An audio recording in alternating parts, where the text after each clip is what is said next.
Dan yang ketiga, menunjukkan situasi hipotesis. Kalimat ini menyatakan kondisi yang tidak nyata atau bersyarat, menggambarkan harapan atau keinginan yang belum terpenuhi. Nah, selanjutnya kalimat pengandaian itu juga memiliki manfaat, yaitu yang pertama, menghadirkan perspektif yang berbeda. Dengan mengajukan pertanyaan seperti bagaimana jika, kita dapat membuka ruang untuk berbagai kemungkinan dan sudut pandang. Nah, manfaat yang kedua yaitu menganalisis situasi secara lebih mendalam. Kalimat pengandaian dapat membantu kita menggali akar masalah dan mempertimbangkan konsekuensi dari berbagai tindakan. Dan manfaat yang terakhir yaitu menemukan solusi kreatif. Dengan membayangkan skenario yang berbeda, kita dapat merangsang pemikiran inovatif dan menemukan solusi yang tidak terduga.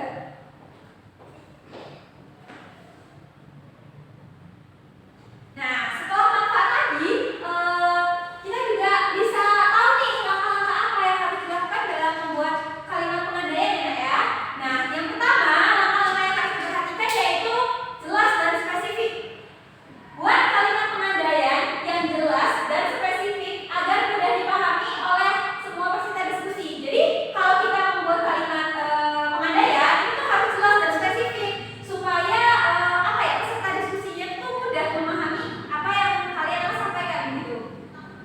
Yang kedua, realistis. Hindari membuat kalimat pengandaian yang terlalu jauh dari kenyataan atau tidak relevan dengan topik diskusi. Jadi, ketika kalian ingin membuat kalimat pengandaian itu jangan terlalu jauh gitu dari kenyataannya atau jangan terlalu jauh dari topik diskusi yang akan kalian sampaikan begitu.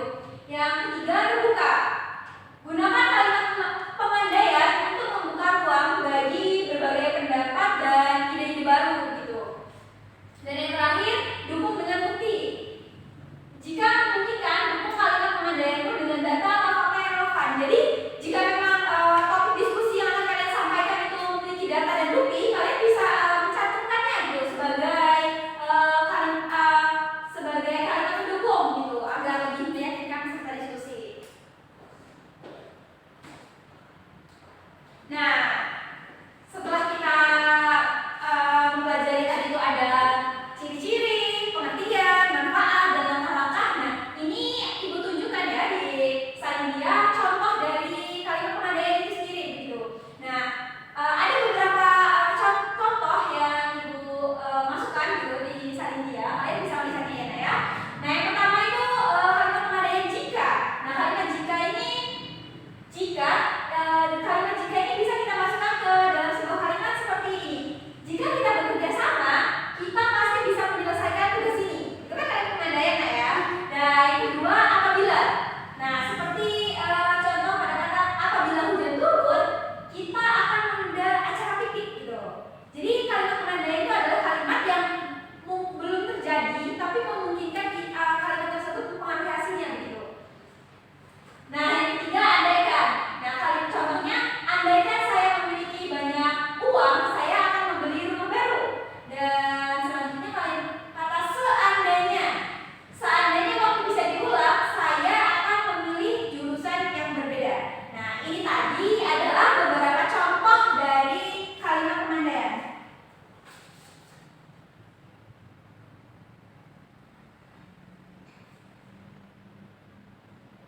Nah, dari materi yang telah Ibu sampaikan tadi gitu, apakah anak-anak sudah memahami? Sudah. Nah, kalau anak-anak sudah memahami, Ibu ingin sedikit tahu gitu, sampai mana kemampuan kalian dalam memahami materi yang telah Ibu sampaikan sebelumnya. Nah, untuk itu, adakah yang ingin menjawab pertanyaan Ibu atau tidak usah menjawab pertanyaan Ibu, tidak usah Ibu pertanyaan. Silakan siapa yang ingin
Nah, karena Nia sudah menjawab pertanyaan Ibu, supaya kalian lebih memahami gitu apa materi yang sudah Ibu sampaikan, Ibu akan memberikan kalian tugas untuk kalian kerjakan ya. Ya tugas dong, kita kan itu pulangnya masih 1 jam lagi, masa udah PR aja. Lagi buru pulang ya. Arah main ya. Nah, tugas dari Ibu adalah buatlah contoh kalimat pengandaian dalam diskusi ya, Nak, ya. Nah, nanti kalau sudah dikumpulkan.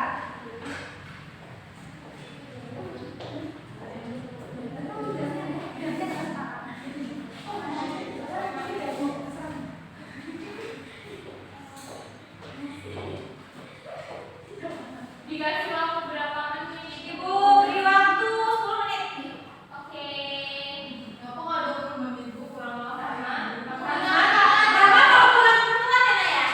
Ya kan masih 1 jam lagi. Bu tadi kata-katanya Jika. Iya kan saya tadi udah bilang Bu jika saya pulang ke tempat saya bisa berhenti. Nah, seperti itu kalian bisa mengerjakan yang lain dan seperti itu kalian yang lain gitu. Andai kata Apabila aku bersama dia. ada lagunya dong berbahaya. Kamu sih pena ya, silahkan dikerjakan. Semakin kalian banyak berbicara, semakin lama kita akan pulang. Iya Ibu.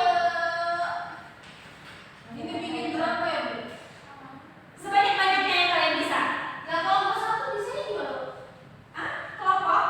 Kalau cuma bisa 1, berarti nilainya juga kurang ya, Nak? Kalau cuma 1. Bu, saya udah mau bikin 10 sih, Bu.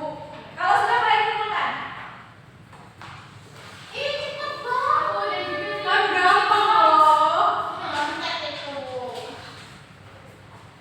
Kamu cuma buat gila-gila semua ya? Enggak ya, masa tahu ya. Sudah, Nia kan dia belum. Silahkan dikerjakan ya. Kan saya udah bersama dia.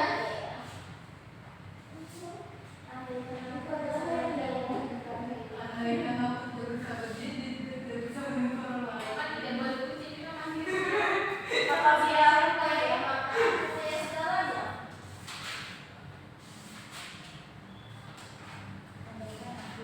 Sudah, Ibu.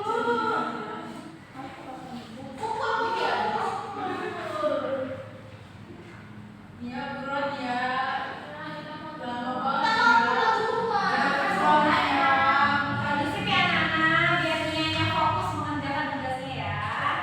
Kok dia jadinya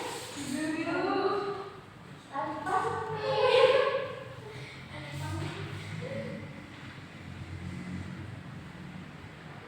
Nah, kan kalian sudah mengumpulkan tugas. Sembari menunggu Ibu mengoreksi tugas kalian, kan kalian sebelum kita memulai materi tadi sudah Ibu bagi kelompok ya. Nah, untuk kelompoknya, silakan kalian duduk secara berkelompok mengerjakan tugas kalian. Ini tugasnya untuk tugas di rumah, tapi boleh kalian cicil dari sekarang. Dan bila lagi ada yang tidak paham, boleh ditanya kepada Ibu. Kan kalian ada buku paket, silahkan buka buku paket kalian halaman 30. Di situ sudah ada tugasnya dan silahkan dikerjakan. Jika jika ada yang kurang paham, silahkan tanyakan kepada Ibu. besok ada buku kayaknya Bu. Tidak, Rahma, hari ini kalian harus berdiskusi, Rahma. Baik Ibu. Baik, silakan nak.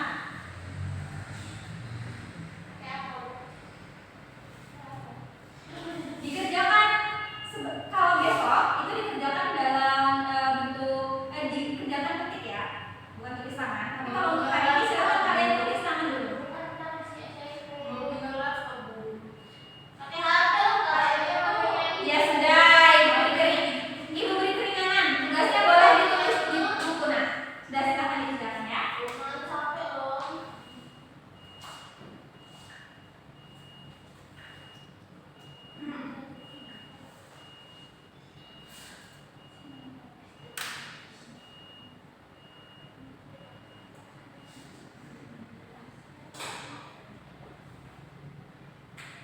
Udah, belum Bu.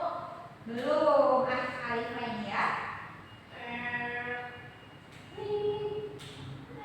Saatnya jam 9. Udah sore ini.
sebagai observasi lisan dari saudari Nur Hasanah sebagai calon guru. Penilaian yang pertama tentang kejelasan, bahwa guru menyadari adanya keterbatasan perbendaharaan kata-kata dan ungkapan yang dimiliki siswa, maka itu guru tidak menggunakan kalimat yang berbelit-belit, ya. Kemudian guru menghindari penggunaan kata-kata yang meragukan dan yang berlebih-lebihan, ya. Lalu penggunaan contoh dan ilustrasi. Guru memberikan contoh yang cukup untuk menanamkan pengertian dalam penjelasannya, ya. Lalu guru menggunakan contoh yang relevan dengan sifat dari penjelasan itu, tidak. Lalu contoh yang digunakan guru sesuai dengan usia, pengetahuan, dan latar belakang siswa, iya. Kemudian untuk pengorganisasian, guru menunjukkan dengan jelas pola atau struktur sajian, khususnya hubungan antara contoh-contoh dan generalisasi, hukum atau rumus, tidak. Kemudian guru memberikan ikhtisar butir-butir yang penting baik selama pelajaran maupun pada akhir pelajaran, dan bila perlu memberikan penjabaran tambahan, iya. Lalu guru mengadakan variasi suara dalam memberikan penekanan pada hal-hal penting dalam penjelasannya, iya. Kemudian butir-butir penting dalam penjelasan diberi tekanan dengan cara mengulanginya, mengatakan dalam kalimat yang lain atau menyebutkan satu demi satu, dua, dan seterusnya, iya. Kemudian penekanan yang berbeda diberikan pula dengan mimik, isyarat, ataupun dengan gerakan selama pelajaran berlangsung, iya. Lalu pemberian tekanan juga diberikan dengan menggunakan gambar-gambar, demonstrasi, atau benda sebenarnya, tidak. Untuk penilaian balikan, guru mengajukan pertanyaan untuk mengetahui pemahaman, minat, atau sikap siswa tentang relevansi atau penggunaan penjelasan tersebut, iya. Lalu guru menggunakan balikan itu untuk menyesuaikan ketepatan atau mengubah maksud penjelasan itu, tidak. Mungkin itu saja yang dapat saya sampaikan penilaian saya terhadap observasi lisan calon guru Nur Hasanah. Saya akhiri. Wassalamualaikum warahmatullahi wabarakatuh.